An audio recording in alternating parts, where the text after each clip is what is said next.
امام اعظم امام ابو حنیفہ رحمۃ اللہ تعالی علیہ کی زندگی کا ایک واقعہ یاد آیا کہ اس دور میں ایک شخص تھا، اس کے پاس بڑی جائیداد تھی اور سونا چاندی کافی مقدار میں موجود تھا۔ وقت آخر آ گیا، اس نے سوچا اگر میں کسی غریب کو دیا تو وہ اتنے بڑے سونے کی حفاظت نہیں کر سکتا، اور اگر میں کسی امیر کو دیا تو وہ اس کو غصب نہ کر جائے۔ خیر اس نے ایک شخص کو بلایا اور تھیلے میں ڈال کر کے وہ سونا اور وہ چاندی دیا۔ کہا جب میرے بچے جوان ہو جائیں تو جو تیرا جی چاہے وہ بچوں کو دے دینا۔ یہ وصیت نامہ ساتھ لکھا اور اس کے سپرد کر دیا۔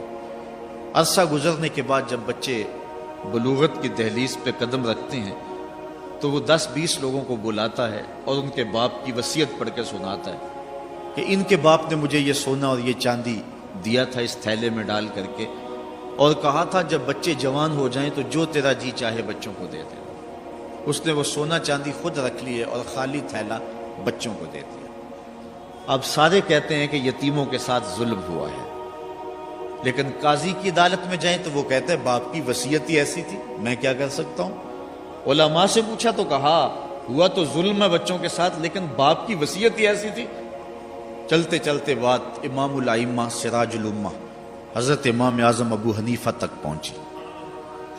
حضرت امام اعظم ابو حنیفہ کے سامنے جب مسئلہ پیش کیا گیا، فرمایا اس پر پنچایت کو دوبارہ بلا لو اور اس شخص کو بھی بلاؤ۔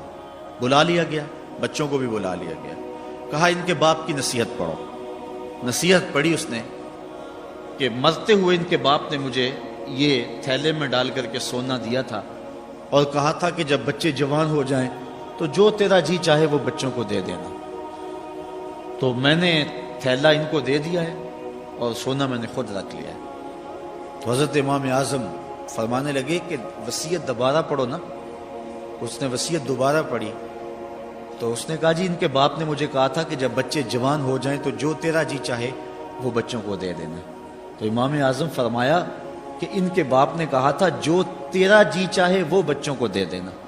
اب تو بتا تیرا جی سونے کو چاہ رہا ہے یا تھیلے کو چاہ رہا ہے؟ اس نے کہا جی میرا جی تو سونے کو چاہ رہا ہے۔ کہا وصیت ہی یہی تھی جو تیرا جی چاہے وہ بچوں کو دے دینا، اب تو ان کو سونا دینا اور خود تھیلا رکھ۔ تو حضرت امام اعظم امام ابو حنیفہ نے اس طرح فیصلہ کر کے جو ہے وہ غریبوں کو اور یتیموں کو ان کا حق دلوا دیا۔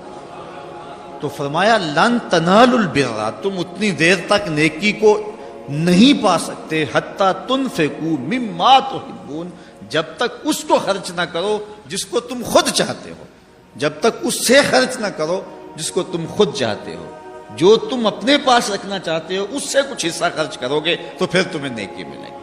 اگر بچا کھچا اور جو قابل نہیں تمہارے استعمال کے رہا وہ اگر خرچ کر دیا تو اس سے کسی کو فائدہ ہوگا، چلو نیکی بھی تمہیں مل جائے گی، لیکن نیکی کی حقیقت اس وقت نصیب ہوگی جب تک تم اس مال سے خرچ نہیں کرو گے جس مال کو تم اپنے لیے پسند کرو۔